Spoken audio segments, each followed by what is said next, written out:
Hi guys, it's Angie with Fun Endeavors Tie-Dye Lab. I wanted to try out one of Dyespin's Mindbender colors, and so I'm going to do that on a geode. I've soaked the shirt like normal, and it's barely damp. I also have the shirt turned inside out. I'm doing that to prevent some of the speckling that can happen with dye that doesn't dissolve properly. It doesn't avoid all the speckling, but it does help some to have the shirt turned inside out. For this shirt, I'm going to put several different geodes on the shirt, but I'm going to make the geodes pretty big. So I'm finding an area of the shirt where I'd like to have the center of one of the geodes. I'm going to pinch that area, then slide my hand down to where I'd like for the outer rings of that geode to be, and start tying there. To tie the geodes, I'm using artificial sinew, and it is a wax-coated kind of heavy-duty string.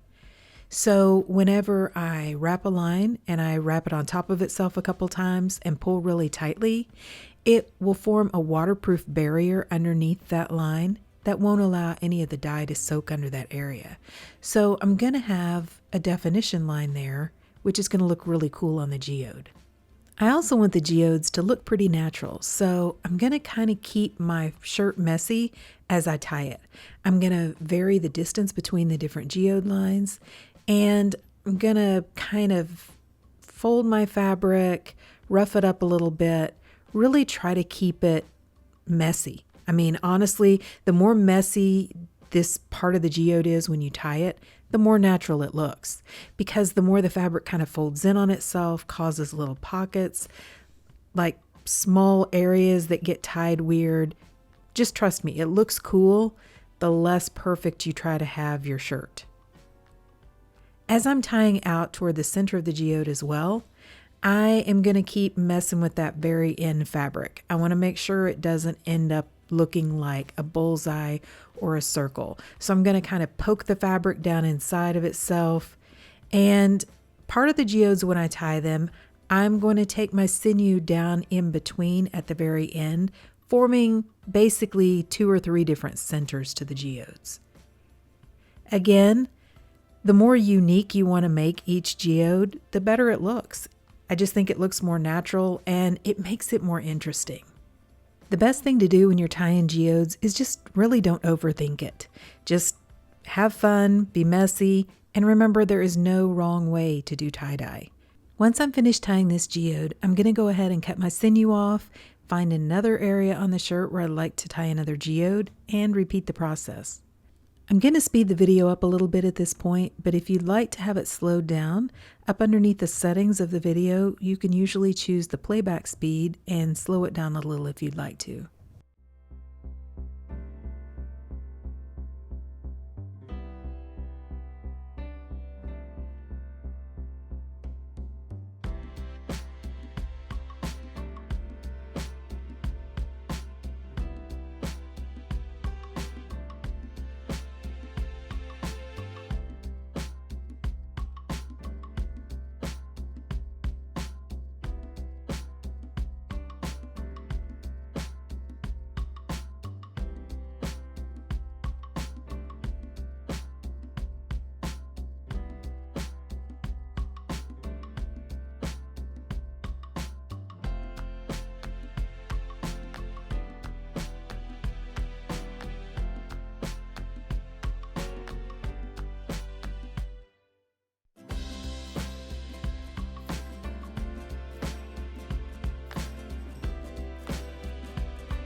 I'm almost finished tying geodes on the shirt, and after I have all the geodes that I'm going to tie on the shirt done, I'm going to take the sinew down in between the area that's left in between each of the geodes. That will give kind of some definition lines in that center space, make it a little bit more interesting to look at. Which, by the way, you can put as many or as few geodes as you want on a shirt. If you like the really tiny geodes and you want your shirt to be pretty busy, go for it. If you want your geodes to be a little bit larger, if you want to vary, having quite a few large and small geodes, here again, there's no wrong way to do this. You do whatever you like. After I get all my geodes tied and I get my definition lines in the center of the geodes done, I'm going to place the shirt aside and allow it to dry out completely. Whenever I'm tying thick folds like geodes, mandalas, anything that has a lot of fabric on the inside, I like to go ahead and let them dry out completely. That way, whenever I apply the dye to the shirt, I'm going to have a little bit easier time getting good saturation in the middle of these folds. I have a blog post addressing this topic a little bit more out on my website, so if you would like to read or learn a little bit more about this topic, I have a link down below in the description for this video to my website. As well as the shirt, I'm going to go ahead and make a pair of bamboo socks to match this shirt. These are the bamboo socks which you can purchase from Dharma Trading Company. And this is my first time using these socks. I purchased a couple packages back, several months ago, and I'm just now getting around to using them. I hear great things though, so I'm excited about trying them. According to the description out on Dharma's website, they are 94% bamboo rayon and 6% spandex. Instead of tying individual geodes on these socks, what I'm going to do is I'm just going to tie kind of geode lines going down the length of the sock, not really making a center to the geode. I'm going to tie both of the socks the same way. I'm not too concerned about making each one of the socks exactly alike though, so I'm not necessarily going to try to use the same amount of lines in each of the socks. I'm just varying the lines, the distance between the lines, so each sock is going to look just a little bit unique, which I think will look cool.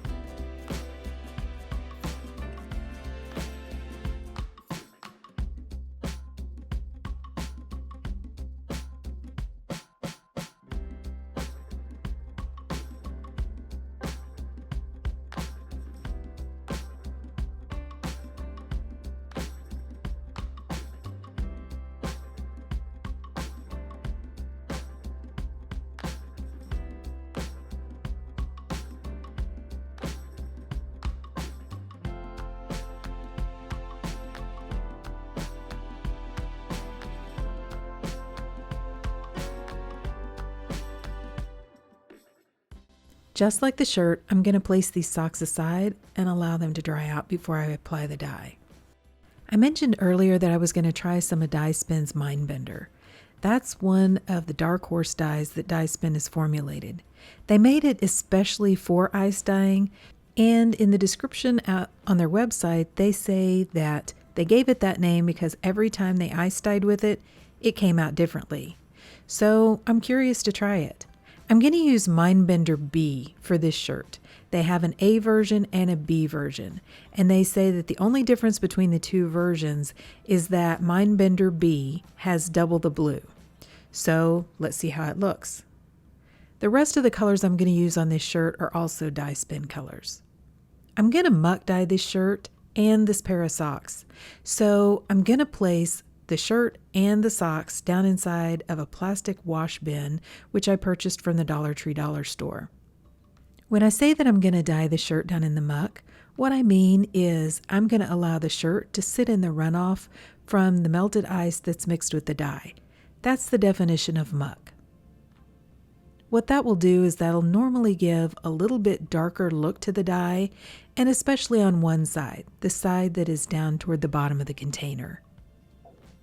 It's not a huge difference, but if you rack dyed a shirt where the dye ran through the shirt and you muck dyed a shirt and placed them up next to each other, you would see just a little bit of difference. The muck dyed shirt is normally a little bit darker.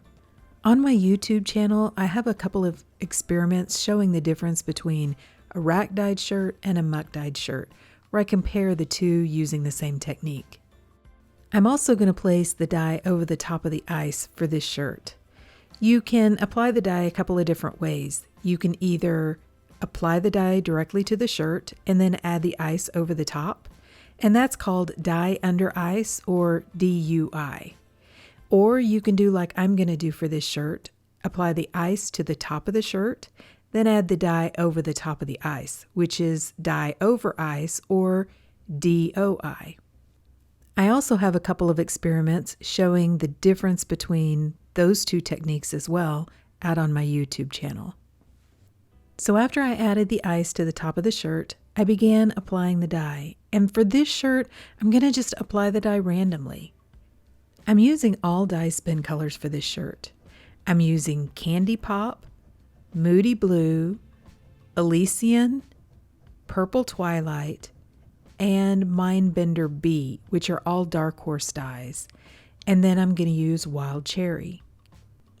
The Dark Horse dyes are ones that Dyespin has formulated especially for ice dyeing. So they're actually in a separate little area out on their website. I really love the new Dark Horse dyes that they've come up with. I've used all of them except this is my first time using the Mindbender B. Once I have the dye on, I'm going to add an additional sprinkle of soda ash over the top, and then I'm going to place this container aside and allow the ice to melt. Once the ice melts, I'm going to let the shirt process for about 24 to 48 hours before I start to rinse it out. I know I just keep mentioning the shirt, but the socks are down in there too, so they're going through the same process as the shirt is. I'd like for them to look like they belong together, so that's the best way to make a shirt and a pair of socks that go well together, is to dye them at the same time.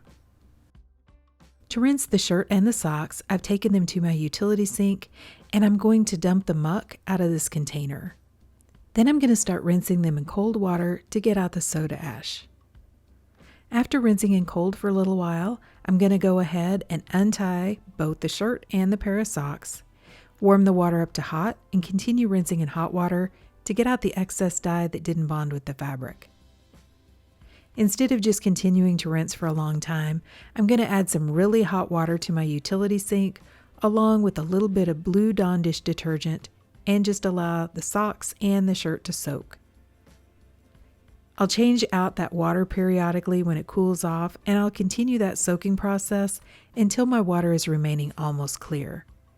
Then I'm going to put these items into my washing machine, wash them with a little bit of Dharma's Professional Textile Detergent on a hot water cycle, and after they've been washed and dried, this is what they look like. Okay, so what do you guys think? I think this one turned out really cool. I like all the different geodes. I think those look super cool with the multiple centers and the funky shapes inside of them. I really like the geodes. I think they're very interesting to look at. And I really like all the colors. I don't know that it's a great way to test out the Mindbender I was trying to test, because all of these colors have so many color splits. But the colors work really well together and they look really cool. I have like various shades of blue, aqua, some dark red, dark purple, lighter purples. I don't know, they just look really pretty together, I think. And I love the socks. The socks dyed up really nice. They're nice and dark, and the socks themselves are super soft. So I will definitely be doing some more of these. So overall, I'm really happy with this shirt and this pair of socks. I think they look really cool, and I think they look really nice together. But what do you guys think? Please drop me some comments down below and let me know.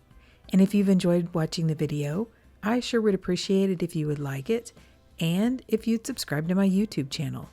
If you'll hit the bell, you'll receive a notification whenever I upload a new video. Thank you all for watching, and I hope you have a great day.